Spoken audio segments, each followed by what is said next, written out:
Assalamualaikum warahmatullahi wabarakatuh. Teman-teman, selamat pagi, siang, sore, malam, dimanapun teman-teman berada. Kembali lagi bersama Pak Oki dalam pembelajaran ilmu pengetahuan sosial. Kali ini kita akan kembali membahas tentang ASEAN. Lebih tepatnya adalah potensi ekonomi negara-negara ASEAN. Nah, teman-teman, wilayah Asia Tenggara, negara-negaranya tergabung dalam ASEAN itu kaya akan sumber daya.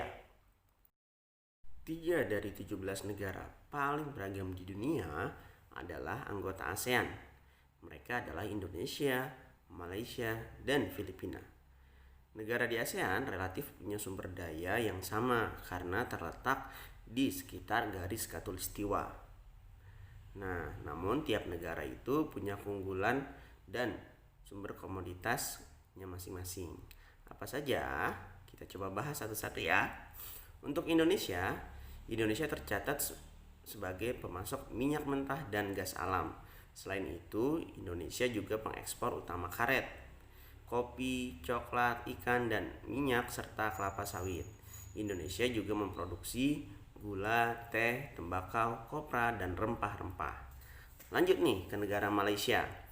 Perekonomian Malaysia berubah sejak dekade 1970-an berkat ekspor bahan mentah. Nah, yang jadi andalan Malaysia itu adalah sumber daya alamnya berupa karet dan timah.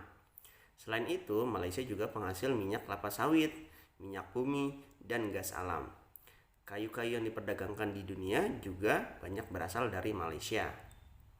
Nah, selanjutnya kita ke Singapura. Meski luas wilayahnya kecil, Singapura mampu tumbuh menjadi negara dengan perekonomian terbaik di Asia Tenggara.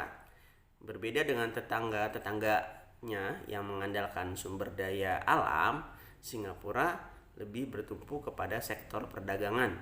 Sejak pertama merdeka, Singapura telah menjadi pintu masuk perdagangan negara Inggris. Singapura sangat aktif dalam investasi dari perusahaan multinasional asing. Nah, sektor jasa dalam negeri utamanya adalah telekomunikasi dan keuangan. Lanjut kita ke negara Brunei Darussalam. Perekonomian Brunei hampir seluruhnya bertumpu pada cadangan minyak dan gas alam. Untuk kebutuhan barang dan pangan, Brunei harus impor dari negara lain. Selanjutnya Thailand. Sebelum tahun 1960-an, beras menjadi komoditas utama Thailand. Thailand kaya produksi pangan, karet, jati, dan timah untuk ekspor. Memasuki tahun 1980-an, Thailand menjadi sangat maju dalam manufaktur tekstil, barang konsumsi, hingga suku cadang elektronik untuk diekspor. Nah, selanjutnya kita ke Filipina. Filipina seperti Indonesia adalah negara agrikultur. Perekonomiannya bertumbuh pada tebu, beras, pisang, jagung, dan nanas. Komoditas lainnya seperti mangga, jeruk nipis, pepaya, kopi, tembakau, dan serat. Ya, banyak ya sumber daya alamnya dari tumbuh-tumbuhan. Nah, selanjutnya kita ke Myanmar. Myanmar penghasilan utamanya adalah pertanian. Separuh hasil pertanian Myanmar adalah beras. Myanmar juga dikenal untuk sektor pertambangannya, ya ini biji besi, minyak, gas alam, dan juga batu mulia. Lalu kita ke Laos. Negara yang tidak memiliki laut ini bergantung pada hasil pertanian. Produksi utamanya adalah beras. Selain itu, Laos juga menghasilkan ubi, tebu, jagung, tembakau, kopi, dan buah-buahan. Nah, selanjutnya kita ke Kamboja nih. Dua komoditas utama Kamboja yaitu beras dan karet. Selain itu, Kamboja juga memproduksi ikan, buah, sayur, dan daging. Nah, selanjutnya negara Vietnam. Vietnam kaya akan sumber daya laut. Vietnam unggul dalam ekspor udang, cumi, kepiting, dan lobster. Nah, sektor pertaniannya didominasi oleh beras. Selain itu ada juga tebu, singkong, jagung, ubi, dan kacang-kacangan.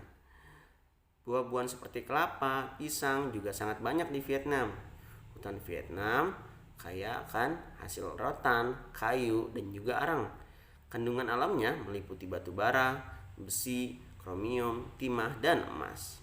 Nah, jadi gitu ya teman-teman. Itu adalah potensi ekonomi dari 10 negara-negara yang tergabung dalam ASEAN. Sampai jumpa di video berikutnya. Dadah.